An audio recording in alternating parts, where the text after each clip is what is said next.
Hello. Have you ever wondered, what is my life purpose? Or why am I here anyway? Well, if you're like me and millions of other people, this question is rather daunting and, in fact, can induce a panic attack, just the mere thought of wondering, what in the world is my life all about? So if you look in media and popular culture, we see that finding life purpose, what is my meaning in life, is in the headlines. In fact, one of the colleges I just recently visited with my son, their tagline, their hashtag is live what you love. Now, all of this can make you nervous because are we supposed to be doing what we really love? And if we're not, is that bad? Is this somehow related to our life purpose?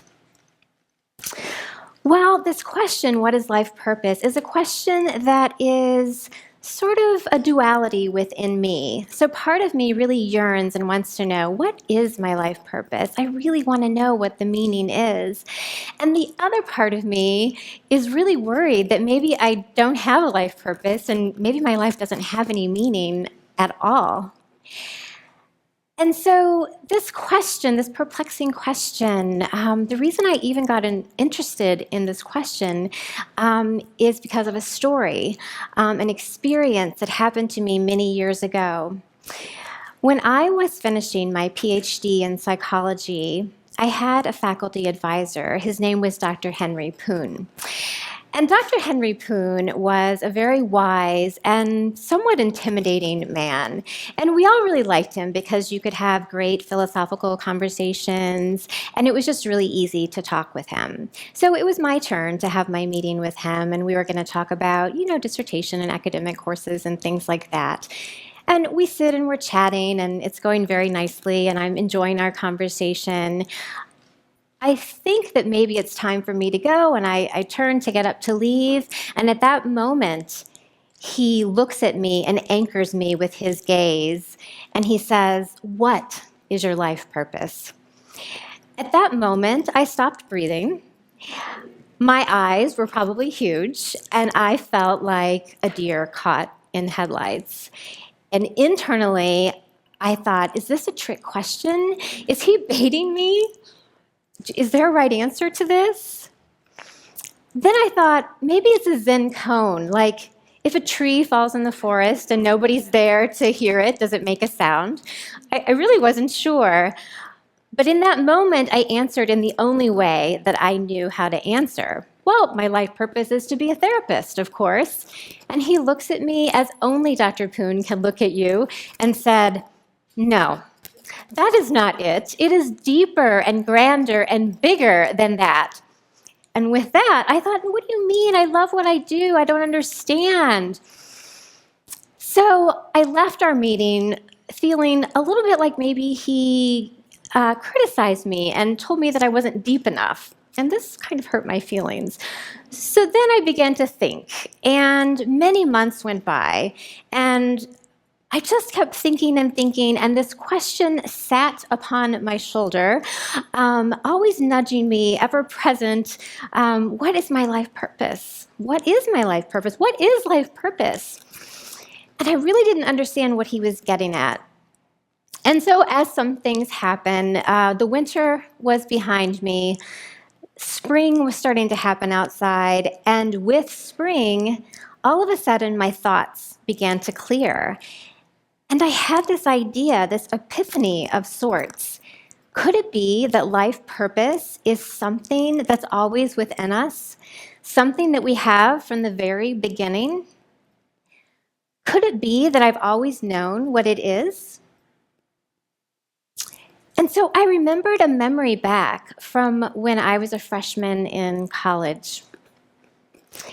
And my parents had been in the helping profession, and when I went to pick a major for college, I said to myself, I am never helping people. Absolutely not.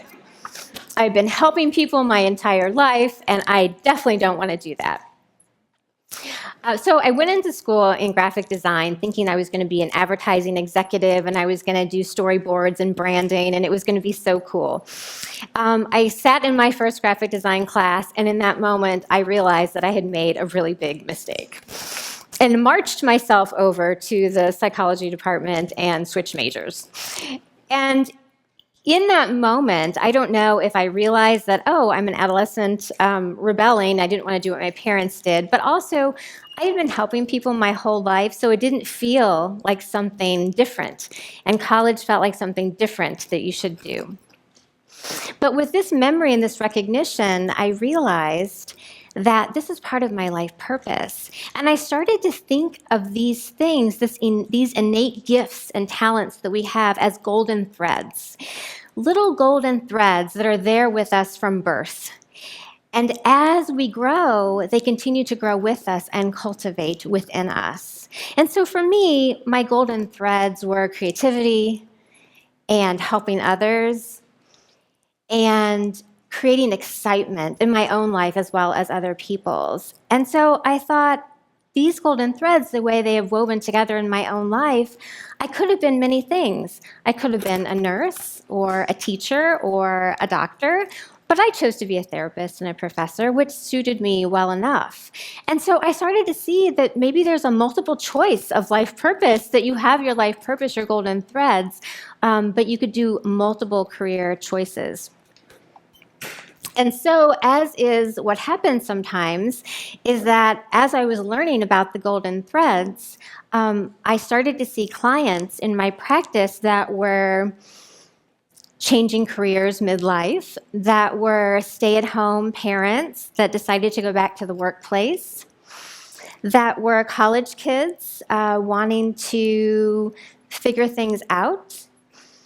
And so I pulled on this exciting new theory that I had of golden threads, and also used the work of Dr. Michael Brown in his book, The Presence Process, that says the first 7 years of life is when our personalities are formed. So I asked my clients, what were you like before you were 7? What kind of gifts did you bring to the table? And what I discovered is that the boy who had been the problem solver, Lego mastermind, could become the engineer or the architect. And the woman who could be the rescuer of stray cats and the friend of all her friends could become a caregiver or a doctor or a nurse. And the quiet, shy, introverted child who loved numbers could become the mathematician or the scientist. And so together, my clients taught me and I taught them. And I began to see that these golden threads that were weaving throughout all of us, they wove in and around and through and became the tapestry that is life purpose. Thank you.